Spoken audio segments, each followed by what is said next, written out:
Hello and welcome to the college application lessons. I'm so excited to start this journey with you. These lessons serve as a handbook for students in selecting a major, applying to college, accepting their admissions offer, and the prep steps and transition to college that should all be happening before they even graduate high school. While this handbook is set up where students can use it independently as a handbook, I can tell you that I've already started sharing it with seniors I know. And because it's such a big stage in their lives, they're intimidated in starting the steps alone due to fear of messing it up. If you use this handbook as a way to mentor students, where you are providing the steps and mentoring them, checking in with them, and guiding them with any questions they have, it will have the highest possible outcome in preventing a freeze induced by insecurities. In fact, this handbook was inspired by relationships. In working with the McKinney-Vento Homeless Grant Team, we started thinking about different students we've worked with and how we could help them with the struggles they face, not just in their academics and their lives, but in their ability to think about tomorrow. In working with youth experiencing their homelessness and the traumas they face, helping them to navigate sometimes starts with the most personal questions. If you could change something in your life, what would you change? Do you ever daydream about your future? And what does that look like? How can I help? Helping them with challenges they face, though, is not just part of the problem. If we do not think about the tools that we can provide them in their post secondary pursuits, the risk of generational traumas and cyclic socioeconomic struggles looms. That's where these lessons come in. And though they are specifically designed for our students experiencing homelessness, the scary fact for me is that I've had students who were experiencing homelessness, and only after I gained their trust, after months of teaching and coaching them, did I learn that they were homeless. The truth is that we may not always know who our students are who are experiencing homelessness because of their fears of telling others due to stigma attached to homelessness, their potential unwarranted fears of being taken away from their families, or the fears of just what could happen if they admit their homeless circumstances. As a result, there may be students experiencing homelessness that you don't even know about.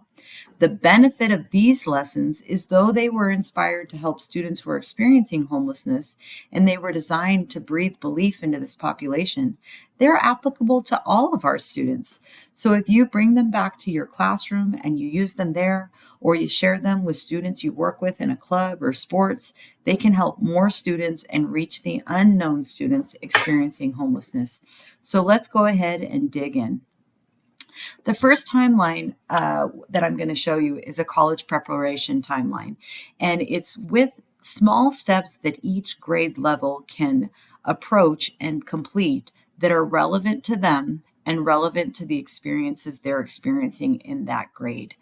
In this slide, I have also included the first 2 years of college because you want to give those to those students so that when they graduate, they know the types of things they should be doing in the first 2 years. The post-secondary education opportunities slide is simply to show students what happens to potential average income based on the U.S. Bureau of Labor Statistics current population survey of 2023. What happened with those who had higher degrees? Where was their average weekly income based on education level? Where was their average unemployment rate based on education level?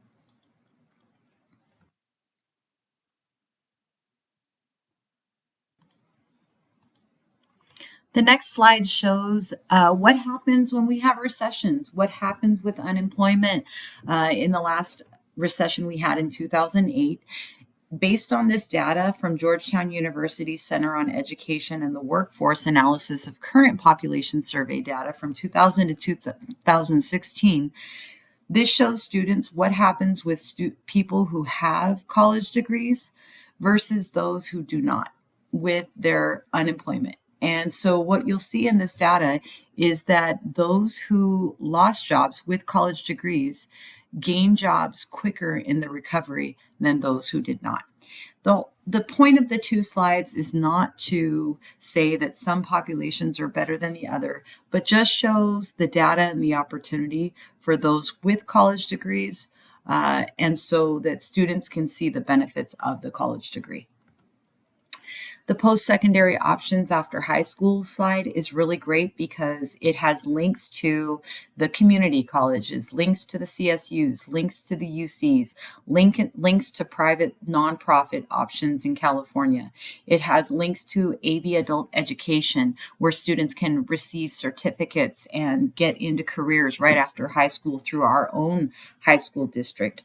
And then it also has information for foster youth and homeless student supports. So the nice thing about this is that it shows them and explains them the different pathways and then provides those links to be able to pursue those pathways. This slide is about helping students to understand themselves better, understand their own values, understand their own interests, understand what they're interested into. And then also what it does is it helps them to explore careers and matches their interests to those careers. There's an occupational outlook handbook link as well. And what that does is that shows them what the average income of that career is. What is the job growth? What are the required degrees or certificates? This also has the college scorecard where it shows the different benefits and ratings of different colleges, costs of colleges.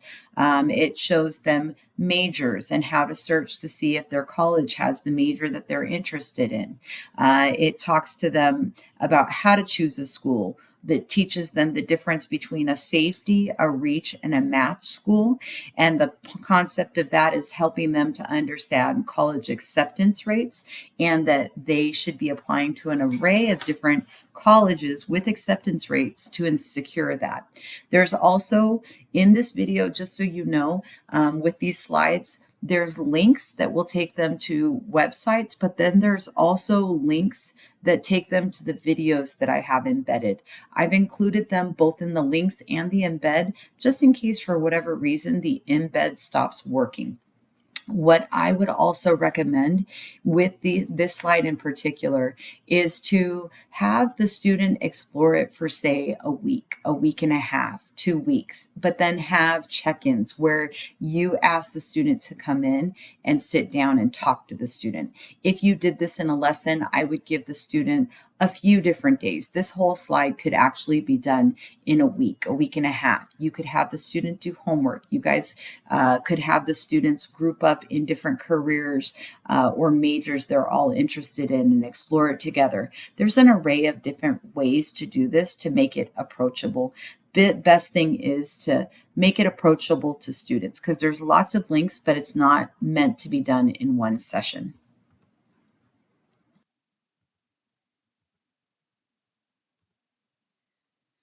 Cultural representation and support is very important. We need to know that we have to help students to understand the different options for them based on their demographics.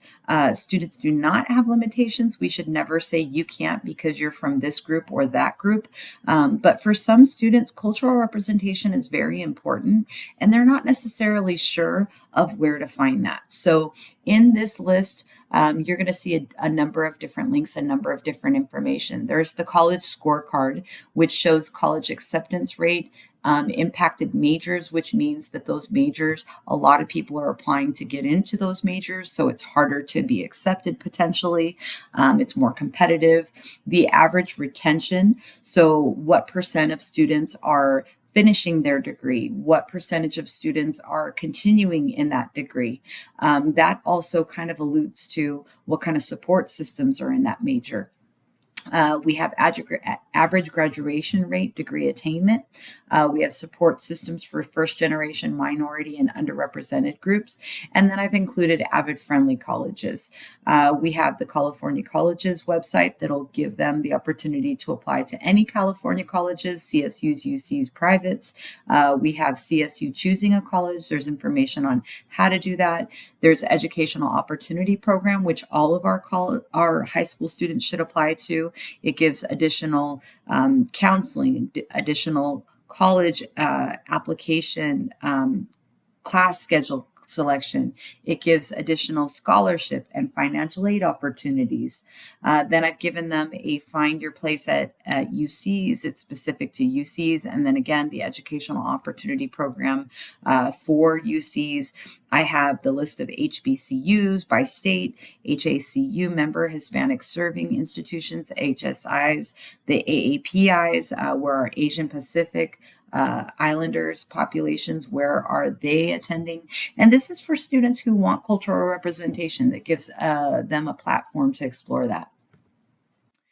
The next part is how to apply to college. What are all of the informations they're going to need to pull together? What is going to be their toolbox of the different things they're going to need to have when they're applying for college? Potential fees, fee waivers, all of that. The next slide is the difference between A through G, high school graduation requirements, and the A through G requirements that are required for California public universities, which include CSUs and UCs. On the top right side, you're going to see that I have 3 different links. I have a high school graduation requirements and transcripts. That's a link to a video that actually shows students how to look at their transcripts, how to look at the high school graduation requirements, and how to track if they're on track to graduate high school. It explains that component. Then you're going to see the courses required for California Public University. That's actually a video that explains A through G. It explains the difference between high school graduation requirements and the A through G requirements. It helps students to track whether they are fulfilling the A through G requirements and all of that. The A through G requirements are absolutely necessary to understand, because if they don't meet A through G requirements, they cannot apply to a California public university or be eligible to being accepted. So that video is important. The third video is the IGETC, IGETC, and prereqs for majors. And that video is specifically to help our students that are dual enrollment or concurrent enrollment. And what that means is that the students are taking high school classes, but they're also taking college or articulated classes at the same time at AVC or a community college. The benefit of doing that is that it can fulfill high school graduation requirements while also working towards certificates and bachelor's requirements as well. Another benefit for dual enrollment or concurrent enrollment is that the students are actually taking college classes for free. And like I said before, it can count for high school graduation requirements and bachelor programs or certificate programs at the same time.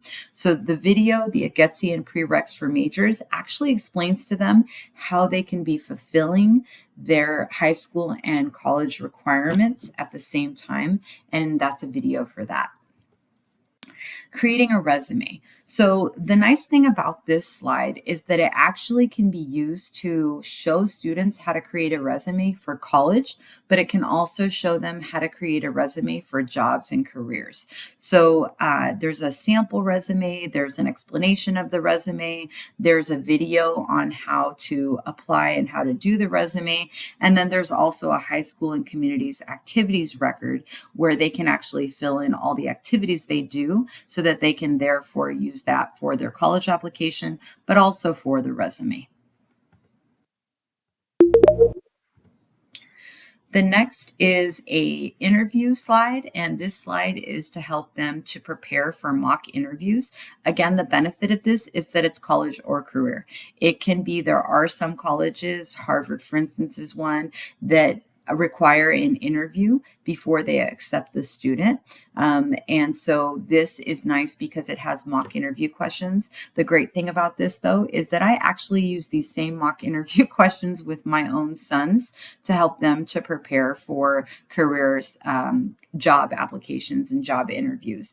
And they got hired on the spot. So these are definitely great resources that can be helpful. The next application is a general college application for Cal States. So these have a video explaining step by step, small part by small part, how to apply to Cal States at Cal State Apply. It also explains the EOP program and how students can apply to the EOP program.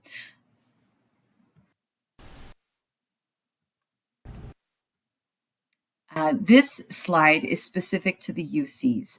Again, I was able to find a video that step by step on the UC application shows them how to fill out every single part of the UC application. I was also able to find a video on the EOP programs, the benefits of EOPs. This one is specific to UC Davis, but it can be applied to other EOP programs as well.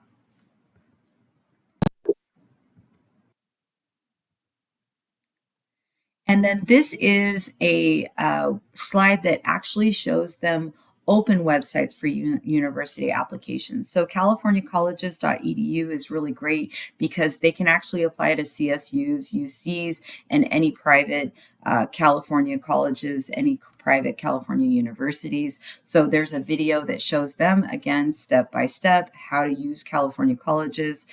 There's also how to link college applications and financial aid applications through California colleges. I also included the Common App because out-of-state applications would be beneficial for many of our students as well. And so they can use the Common App for many private and out-of-state college applications. There's also some information about students experiencing homelessness on this slide and the resources that are available to them.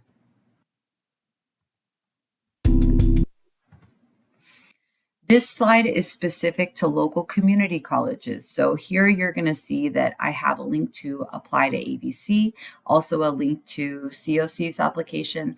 I was able to find a California Community Colleges video that shows the students how to use CCC Apply, which is required for both the community colleges, any community colleges students are applying for actually. And then I have further information about students experiencing homelessness, resources for them. This is specific to UCs and colleges that require essays. So if the college requires a essay, I have information here on UCs specifically, different things about how to break apart the questions and see what the questions are looking for, except sample essays that people have filled out for colleges and admissions and records insights on what the student should do when they're doing those essays.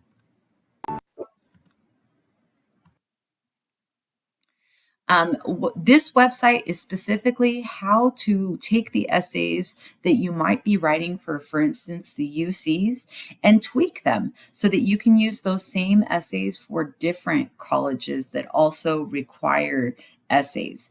I also provide some information about how they can use that information to tweak their essays for scholarship applications. What they're going to find is that they can use one essay and actually tweak it to fit many different requirements. Students feel overwhelmed. They don't know where to start, and they start feeling like they just are going to mess it up, for lack of a better way to put it. So what I gave you here is guidelines and tips for applying to colleges, ways that students can do brainstorming, different tips on how to pinpoint what will actually show the college who the student is so that they don't sound like everyone else, but they can really show who they are. Again, this is college essay versus scholarship essays, 4 important differences, but also ways to use that scholarship essay and use that college essay and just tweaking and modifying. This one here is specifically using models that are already written for college essays and study groups to revise. So this whole website slide rather is about the role of the college, but also style and approach and ways to modify and adjust and improve those essays. This specifically is helping for writer's block. This is a student who's having trouble, doesn't know what to write, and so it gives them a strategy on just getting words out so that they can get ideas going. And this part is specifically admissions, different tips that admissions company representatives are giving for mistakes to avoid, ways to modify, ways to improve. Hi, it's Kevin. Here to bring you another video on writing and revising your college. You may have no problem. Again, another revision. And this might seem a bit tedious, but we all know that those college admissions essays are a bit daunting. And so this gives lots of different ways to revise. But I think the big thing is all of these different slides and videos are really trying to help the students to feel safe and to feel accepted and comfortable with who they are, so they don't overthink these essays. Now, once the college application is submitted, it starts feeling like a black hole where it's tick, tick, tick, what's going on, what's going on. So, the key thing to understand about the process after you file the application is that everything is going to be given to students through email, setting up portals through the university websites and college websites, and that includes community college. If students don't pay attention to those details and they're not paying attention to their spam folders and they're not checking regularly the portals, they could miss deadlines and then their admissions will be declined. Sometimes even their admissions will be revoked if they've been accepted. So these are specific steps to help students in the post-college application process. I also have a link on here for financial aid. It gives all the information about financial aid and the steps to doing the financial aid process.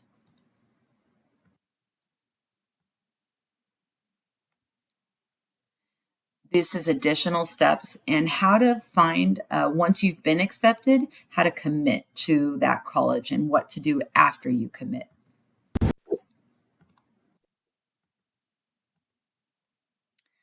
This slide is specifically for after high school. So your first 2 years of college, what are the specific things you're going to need to do to be successful and to continue and prevail?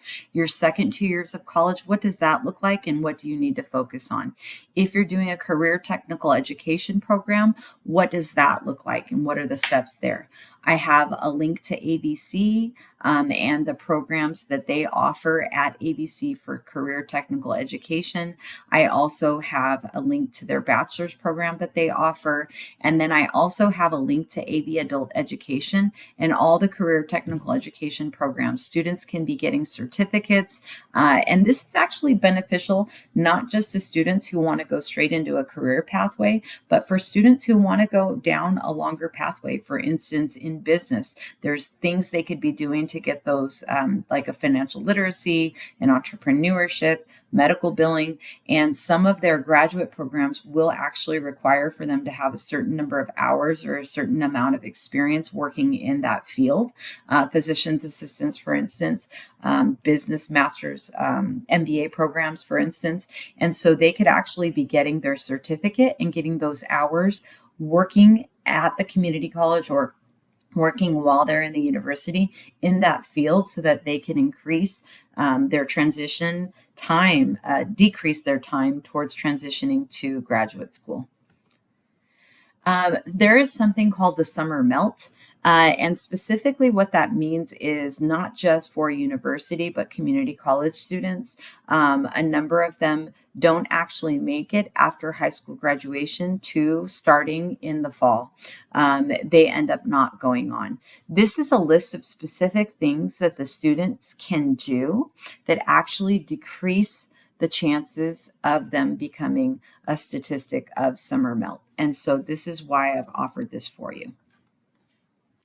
I hope that this was found to be helpful. Again, I definitely encourage you to contact me or reach out to your high school guidance counselors if you have any questions or if there's anything that you aren't certain about. And keep breathing belief into students, because the process in the senior applications and transitioning to post-secondary is extremely stressful for students. They go from having your support in high school to being alone without additional supports beyond their family. And sometimes families definitely have all the information and the knowledge and the answers, but sometimes even when our families love us and they are passionate about our futures, they may not know because the kids want to go into a different degree or a different career or a different pathway than what we're experiencing and what we're used to. So definitely provide these opportunities and these slides to students as well so that the students have something they can turn back to. Thank you for everything that you're doing because you are definitely changing lives.